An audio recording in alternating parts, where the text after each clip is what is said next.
Is there at this very moment a global secret brotherhood plotting to control the world?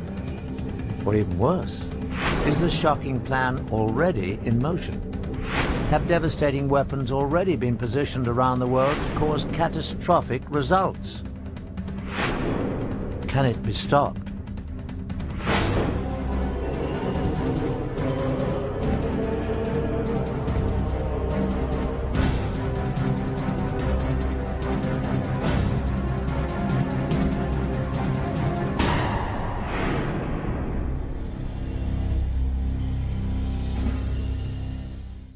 Hello, I'm Patrick McNee. The Illuminati is said to be a global secret society that has been operating for centuries, a hidden brotherhood that includes some of the world's most influential people, people of all races and religions that hold top positions in government, churches, business, education, science, medicine, military, financial, and charitable institutions. A secret fraternity whose sole purpose is to take over control of the entire world's resources, finances, and its people. If such a powerful secret society does exist, it represents the ultimate threat to the free world. In fact, it means that right now there is actually no free world at all. Some say it's preposterous, but now for the first time ever we have obtained proof that not only such a global secret organization does exist, but it has infiltrated two of the most powerful intelligence agencies in the world. What's more, weapons of mass destruction have been hidden in the USA and other countries for future use. How could this happen? To get at the truth, we must first explore the dark reaches of the world's secret societies, whose history, rituals, and very existence are shrouded in mystery. Secret societies have existed for thousands of years. They all have one thing in common, unique knowledge, which they swear by oath to keep secret. For armed with this knowledge, limited to themselves, they believe they can control others. One of the earliest secret societies still exists today, the Masons. It is believed that its origins date back to ancient Egypt, when only a select guild of stoneworkers possessed special mathematical knowledge necessary for building the pyramids. Throughout history, Masons kept their methods to themselves so that only they could build the great structures throughout time that still stand today. First, the pyramids, and on to the great castles and cathedrals of Europe. But secret societies were not limited to tradesmen. The word assassin has its roots in a secret brotherhood of Shiite Muslim warriors that controlled northern Syria during the time of the early Crusades in the 11th century. Their speciality, they had perfected the art of killing.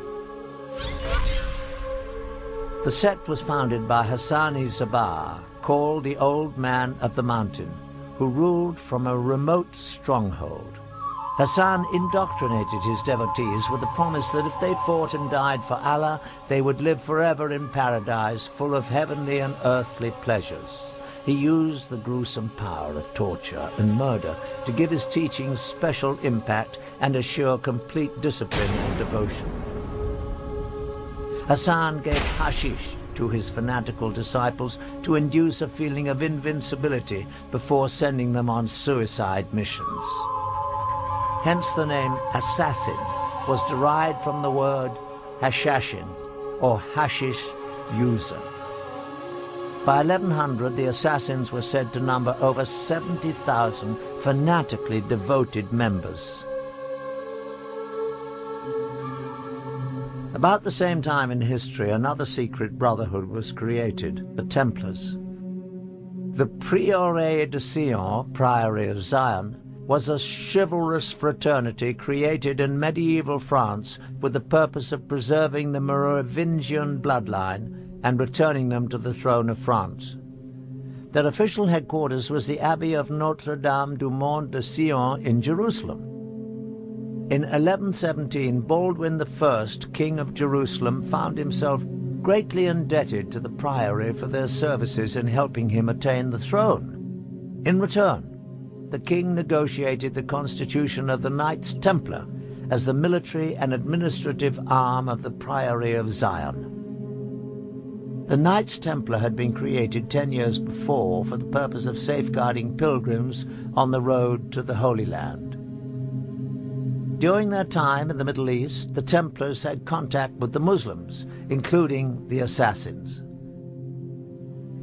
In fact, after the Crusades, because of the enemies they had in common, the Assassins took refuge among the Templars, imprinting the Christian soldiers with much of their fanatical and deadly ideas. As the Templars developed, they became not at all an orthodox Christian organization.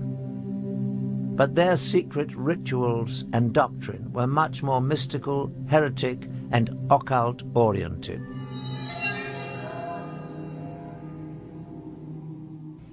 As the power of the Templars grew, the Brotherhood developed into a church within the church, handling their own banking, revoking excommunications issued by bishops, and they answered only to the Pope. Everything about the Knights Templar has at least an element of mystery about it.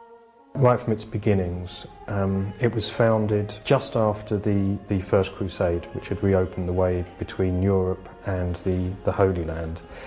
And in about 1118, 9 French knights, all of whom were connected with the court of the Count of Champagne, went over to the Holy Land with this mission, they said, to protect the roads and the pilgrimage routes, to make them safe for pilgrims who would now be able to visit the holy places. Now, once they arrived in the Holy Land, there's actually no evidence that actually did anything for 9 years or so. And right from the beginning, there's something that doesn't quite connect. And there's other evidence that this mission of protecting the pilgrimage routes was actually just a cover story. They actually went there for another reason. For some reason, these 9 knights thought that there was something to be found there. There's certainly evidence that they excavated beneath the Temple Mount. Archaeologists have actually found Templar artifacts from those excavations. As it turns out, the Templars spent very little time on the roads at all. Most of their 9-year stay was spent digging out old tunnels under the Temple Mount, the original site of the biblical Temple of Solomon. What were they looking for? The temples of Solomon had long since been destroyed. Yet in times of trouble, the priests were known to have hidden religious treasures in secret underground vaults until it was safe to remove them. The Bible tells us that the Ark of the Covenant and other treasures of the temple survived several foreign invasions in this way. Perhaps the Holy Grail had survived in the labyrinth under the temple as well, waiting for man to rediscover its power. Certainly it was no accident that the knights stationed themselves in a mosque that rested on the ancient site. In fact, it was after their stay that they changed their name to the Knights of the Temple, or the Knights Templar. A monk by the name of Bernard, who later became Saint Bernard, was involved in the formation of the Templars. Saint Bernard was involved in deciphering ancient Hebrew text. Bernard, although in many ways a very worldly person, was also very spiritual.